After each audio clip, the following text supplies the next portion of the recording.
Well, figured to get back on here and thank you. I read through your comments and I appreciate your feedback, good or bad, doesn't matter. I always laugh at the bad ones though. I'm like that.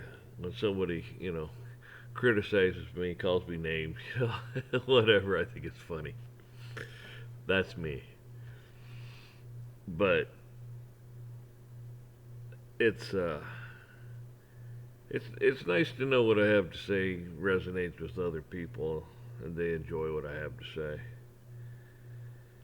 And it helps people realize they're not out there alone. That other people think the same way they do. I appreciate it. I appreciate the comments. I appreciate the likes. It lets me know I'm doing something. That's the whole thing is in life you got to do something. You just can't sit back. And the most important thing is to put God first.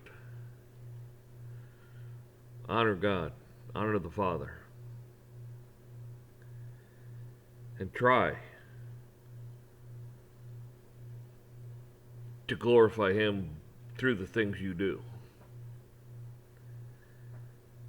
Like they say, you'll know them by their works.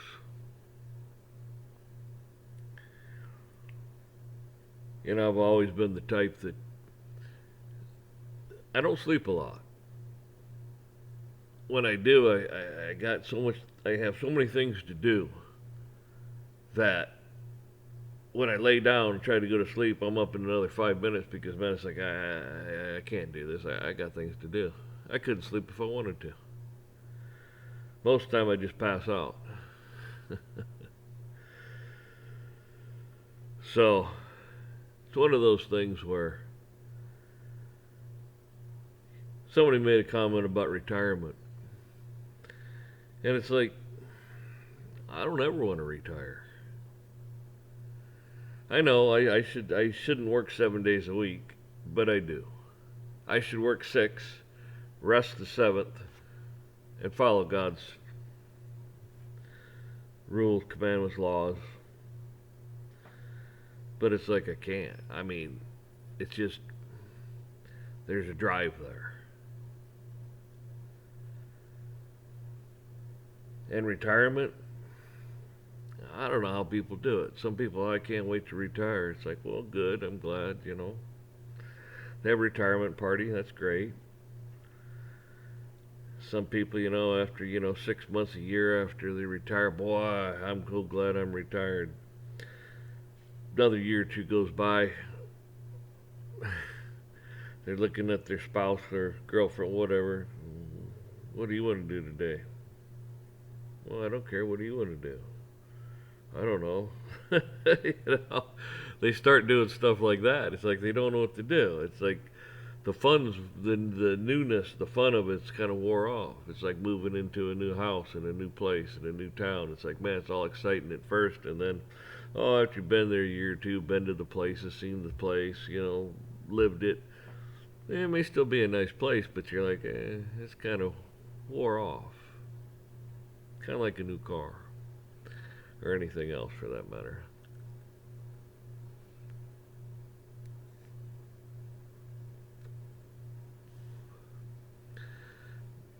You just keep moving forward, or try to. Some days you take maybe take a half a step forward and 10 back. I do that. It's like man, everything I touch just breaks. I don't even have to touch it; it's already broke. But you gotta find humor in it because it is. It's kind of funny. But yeah, people, you want to retire, but in the Bible, it doesn't say anything about that. I know a lot of Amish and Mennonites and so on and so forth. They take care of their own. When somebody gets old and they're to the point to where they can't work like everyone else or work period, they take care of them. They don't send them to an old folks home. Never seen a Amish or a Mennonite old folks home. I mean, I've never asked either. I mean, but I've seen, I mean, I've eaten with them and stuff, and I mean, I see, there's tables and stuff for, elderly women, elderly men, and the women, wait on them, and everybody takes care of them and helps them and stuff. That's community. A lot of you probably have sons and daughters. A lot of you probably have some grandsons and daughters that are older too. It'd be nice to have that kind of community within your own family where, you live in the big house and you got enough property that, they build a smaller home here, a home here, a home there. When you get at a certain age, you just like, well, we'll go move into the old small house here, and you take the big one. And then as they get ready to pass on, they've been taken care of by everyone. They come in and feed them and look after them and help them. That's the way it should be. It's the way it used to be. Didn't have to worry about retirement. I'm not saying you shouldn't save money and well, but it's nice to have that security knowing that you'll be taken care of. It's kind of like when you're a small child, mom and dad took care of you. You had that security. You could sleep well at night and get up and be in happy and a good mood because you had that security there. You had that love.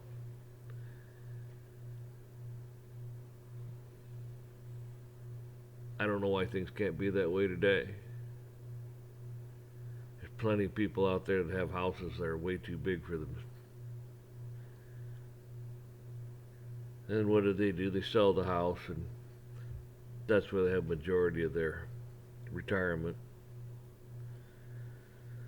Or they could just let the kids move on in and take care of them in their old age. Leave the house to them. Kids have a house, they can sell it.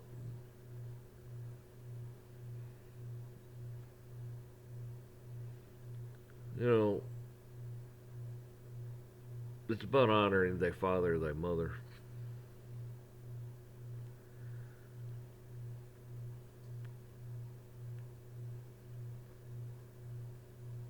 Plus, if you realize too, if you get out and work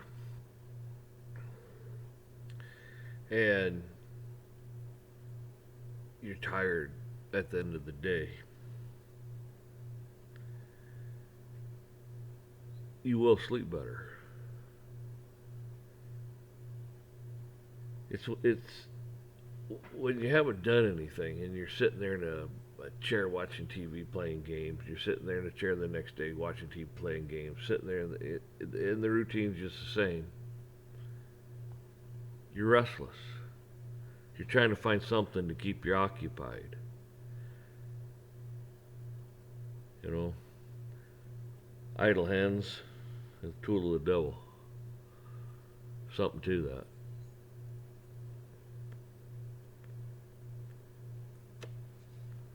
This thing's gonna go out. But anyways,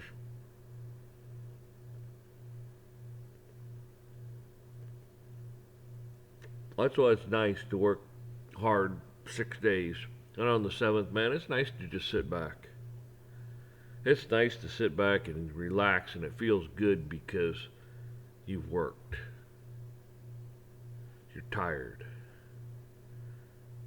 You know, your mind's clear because you've done a good, honest week's worth of work or a day's worth of work. You feel better about yourself. You're not a burden on someone. There's a lot of people out there that, they retire retire for a few years, and then go back and get a job because they don't have someone to talk to. They're lonely. You know, their spouse pass on, or a lot of things happen. But they like the camaraderie, so they go back and get another job so they can interact with people. Well, that's good. You know,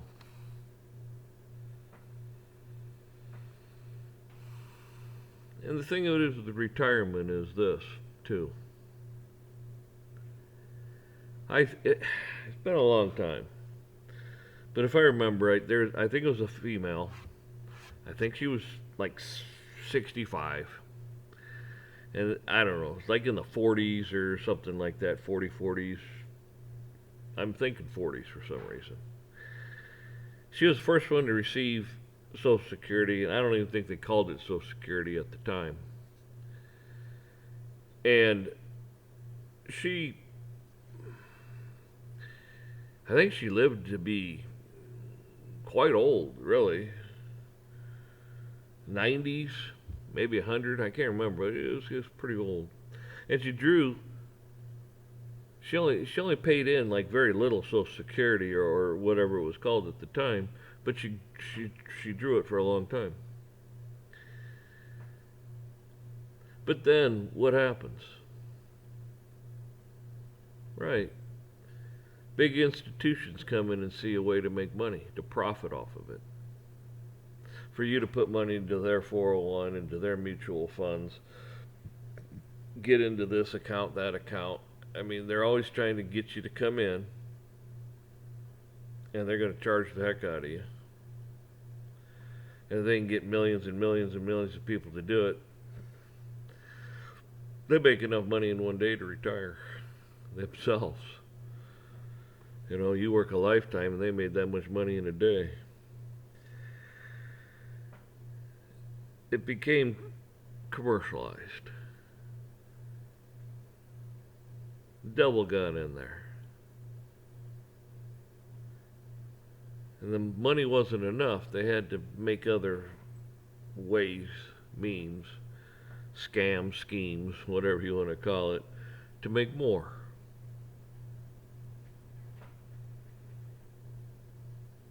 And I always find that interesting. People, oh, I want to retire, I want to retire. Well, I mean, there are some people, you know, age catches up with you. I get it. Some people hate their jobs, so that's a bad situation to be in. Maybe it ain't the job you hate. Maybe you should look at it. You're going in and you're having some camaraderie with people. You're talking to them. You're interacting with people of all different ages too. Young, maybe older than you, maybe the same age. It's nice to be able to do that.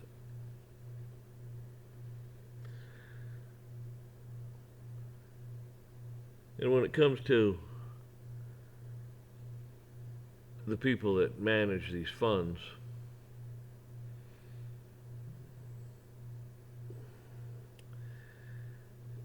there's a point to where they make so much money, funds, debt, whatever you want to call it. I just call it money because people know what it is.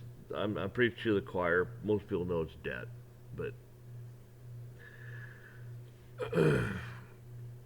so they don't need God because they're a self-made. They're self-made man, you know. I mean, look at Warren Buffett and Charlie Munger. I think both of them are in their 90s. They could have retired decades ago, but they don't. They still work. They still have a drive. They didn't slow down. A lot of those guys work harder than most people still today. It's kind of funny. But partially that's why they're successful too. They're constantly learning. You know, a lot of this too is the distractions out there. the the I don't watch TV, but I don't even have cable or any of that stuff. If I want to know something, I can get on a computer or something. But a lot of these shows, mindless.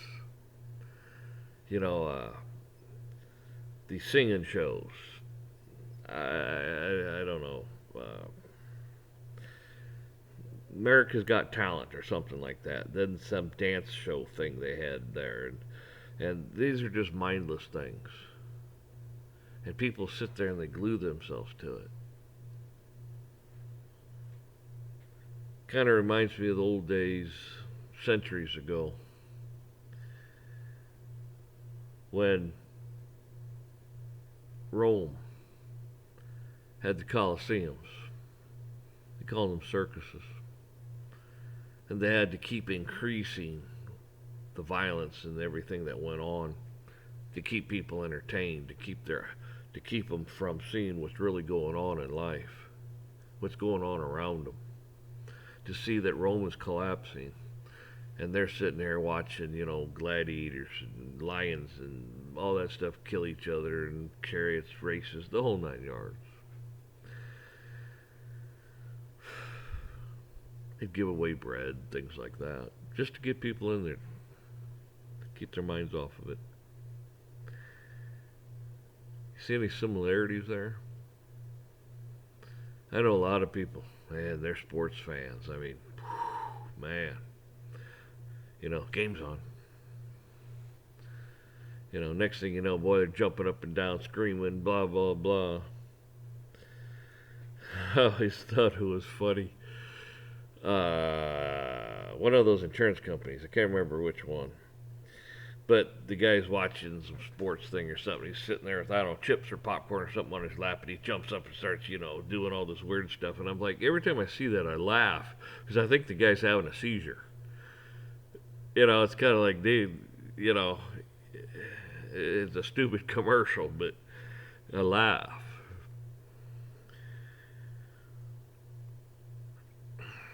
And that's the best they can come up with because they're mindless. See, this is what's going on in the world, too. Each generation keeps going like this. You used to have police officers that had a standard up here. Now it's down here. They're as bad as the thugs, a lot of them. And the reason I bring this up is with the police and your government, Rome, whatever, you have to pray for these people. God says, treat your enemy. Love thy enemy. And you have to pray for them because God can do anything.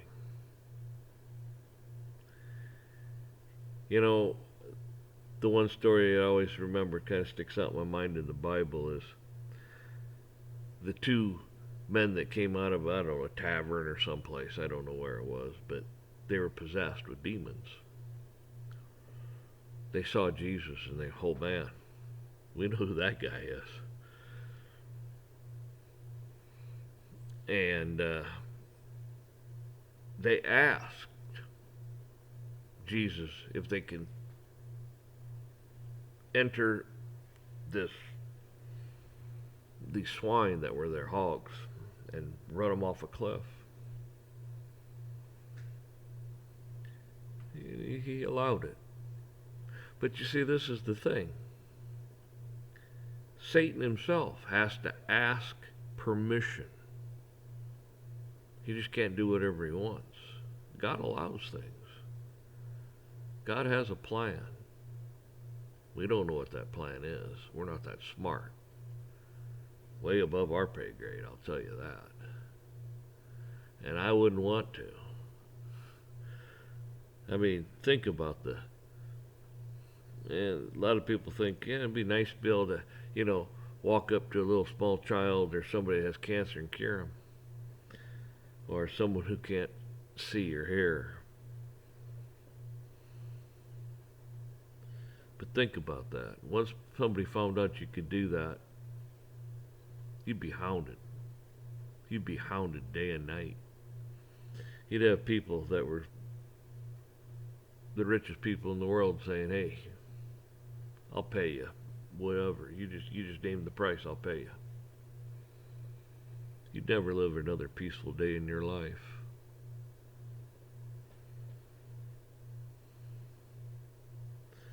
If they didn't want to do experiments on you, you know. I don't know. Anyways, I figured I'd get on here and kind of go over some of that. But yeah, I appreciate it, people. Really do. It's kind of humbling to have people even listen to you and watch you, let alone agree with you and like what you do. You know,